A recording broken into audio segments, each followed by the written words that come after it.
Rafale के आने की खबर से चीन का हार्ट फेल।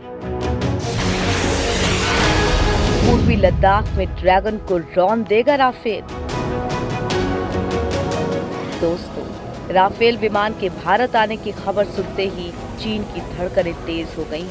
अब से महज कुछ दिनों के बाद भारत के दुश्मन चीन का काल आने वाला है। राफेल की हुंकार से सरहद पार चीन में हाहाकार मच जाएगा।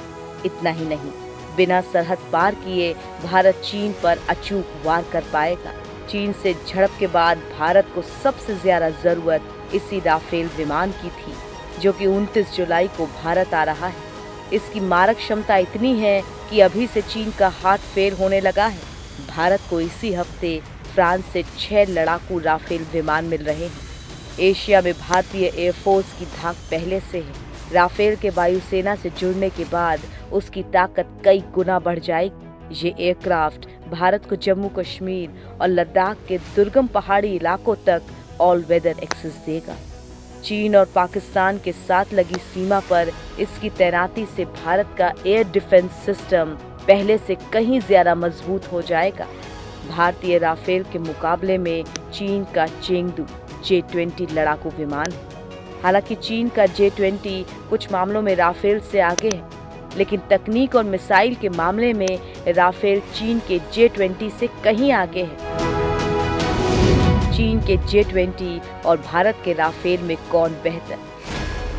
राफेल एक 2 इंजन वाला मध्यम मल्टी रोल कॉम्पैक्ट एयरक्राफ्ट है। इसे फ्रांस की कंपनी दसॉल्ट एविएशन बनाती है। राफेल लड़ाकू विमानों को ओमरिनोल विमानों की श्रेणी में रखा जाता है, जो किसी भी युद्ध में महत्वपूर्ण भूमिका अदा करने की क्षमता रखते हैं। ये लड़ाकू विमान हवाई हमला, जमीन में सेना की मदद और दुश्मन पर बड़े हमले को अंजाम दे सकते हैं। इसके अलावा परमाणु हथियारों के खिलाफ भी इसे इस्तेमाल किया जा सकता है। अभी पूर्वी लद्दाख में भारत का चीन के साथ तनाव चल रहा है। अगर इस तनाव के बाद जंग के हालात बनते हैं तो भारत के राफेल का सीधा मुकाबला चीन के J-20 से होगा। राफेल और J-20 दोनों ही single seater twin engine aircraft हैं। जहां चीन के J-20 का मेन रोल स्टील्थ फाइटर का है, वहीं राफेल को कई कामों में लाया जा सकता है। चीन J-20 का यूज दुश्मन पर नजर रखने के लिए करता है, जबकि राफेल को निगरानी के अलावा अटैक में भी आसानी से यूज किया जा सकता है। राफेल को भारत की जरूरतों के हिसाब से मॉडिफाई किया गया है, जो इसे चीन के J-20 पर थोड़ी बढ़त देती हैं। तकनीक के अलावा ज्यादा अहम यह है कि लीबिया, इराक और सीरिया के युद्ध में राफेल अपना जौहर दिखा चुका है, जबकि चीनी फाइटर प्लेन J-20 को अभी भी युद्ध में अपनी क्षमता साबित करनी है। पहाड़ी इलाकों में J-20 पर भारी पड़ेगा राफेल। चीन और भारत का पूर्वी लद्दाख में सीमा विवाद चल रहा है।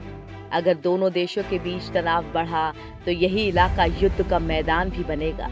इस पहाड़ी इलाके में राफेल विमान चीन के J-20 पर पूरी तरीके से भारी पड़ेगा। इसके पीछे की बड़ी वजह है राफेल और J-20 का वजन। चीन के J-20 विमान राफेल के मुकाबले भारी हैं। राफेल जहां अधिकतम 24,500 किलो वजन लेकर उड़ सकता है, तो वहीं J-20 34,000 किलो से लेकर 37,000 किलो तक का वजन उठा सकते हैं। लद्दाख की ऊंचाई 17,000 फीट से ज्यादा है। इस ऊंचाई पर उड़ने के लिए फाइटर प्लेन को हल्का होना चाहिए, इसीलिए इस इलाके में राफेल आसानी से उड़ान भर हमला कर सकता है, जबकि J-20 उड़ान तो भर पाएगा लेकिन ज्यादा वजन लेकर नहीं। इसका सीधा मतलब है कि उसे मिसाइलों की संख्या कम करनी पड़ सकती है। राफेल का एक और प्लस पॉइंट है उसकी ज्यादा लंबी सफर तय करने की क्षमता। दरअसल राफेल की रेंज 3,700 किलोमीटर है, जो कि J-20 से कहीं ज्यादा है। J-20 की बेसिक रेंज 1,200 किलोमीटर है, जिसे 2,700 किलोमीटर तक बढ़ाया जा सकता है। दोनों ही लड़ाकू विमान अपने साथ 4 मिसाइल्स ले जा सकते हैं। दोनों की टॉप स्पीड भी लगभग एक जैसी है। राफेल का विंग स्पैन सिर्फ 10.90 मीटर है, जबकि चीन के J-20 का विंग स्पैन 12.88 से 13.50 मीटर के बीच है। इसका भी असर पहाड़ी इलाकों में युद्ध के हालातों में पड़ता है। राफेल का विंग स्पैन इसे पहाड़ी इलाकों में उड़ने के लिए आदर्श एयरक्राफ्ट बनाता है। विमान छोटा होने से उसकी मैन्यूवरिंग में आसानी होती है, जबकि J-20 के लिए ये बहुत मुश्किल होगा। घातक होगा हैमर, मिटियोर और स्कैल्प का कॉकटेल। चीन के साथ बॉर्डर पर जारी तनाव के बीच सेना अपनी ताकत बढ़ा रही है। इसी बीच भारत भी राफेल की मजबूती का फायदा उठाने के लिए तैयार है। वायुसेना राफेल विमान में हैमर मिसाइल का उपयोग करेगी, जिसे फ्रांस से ही लगवाया जा रहा है। राफेल में लगने वाली हैमर एक ऐसी मिसाइल है जिसका इस्तेमाल कम दूरी के हमलों के लिए किया जाता है। ये मिसाइल आसानी से जमीन पर वार करने के लिए कारगर साबित हो सकती है। इसे मुख्य तौर पर फ्रांस की वायुसेना और नेवी के लिए बनाया गया था।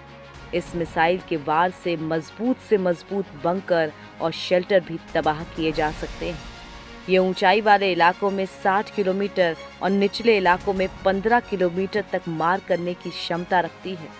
इसके अलावा राफेल में मिटियोर और स्कैल्प मिसाइल भी लगे हैं। मिटियोर लंबी रेंज वाली air to air beyond visual range की मिसाइल है। इस मिसाइल की रेंज 150 किलोमीटर है। इस मिसाइल से एयर टू एयर हमला करने में राफेल की ताकत कई गुना ज्यादा बढ़ जाती है।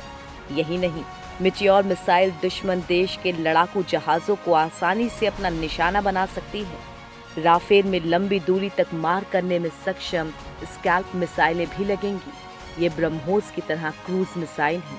इस मिसाइल की मारक क्षमता 300 किलोमीटर से ज्यादा है। इस मिसाइल का इस्तेमाल दुश्मन के भीतरी इलाकों में मौजूदा ठिकानों को निशाना बनाने में किया जा सकता है।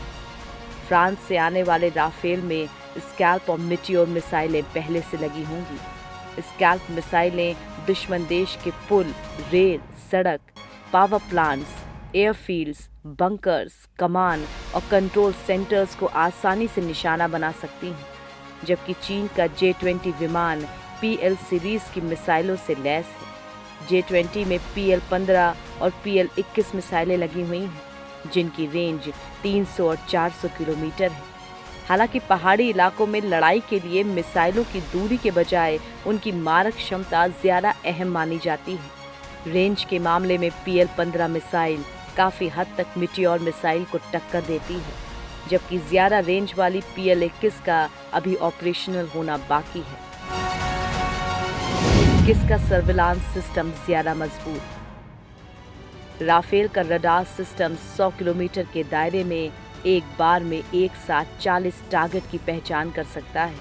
इसके साथ ही राफेल का ऑन बोर्ड रडार और सेंसर काफी दूर से दुश्मन के लड़ाकू विमानों को डिटेक्ट कर सकता है। यही नहीं, तकनीक के मामले में ह्यूमन मशीन इंटरफेस भी राफेल को अन्य विमानों से ज्यादा सक्षम बनाती है।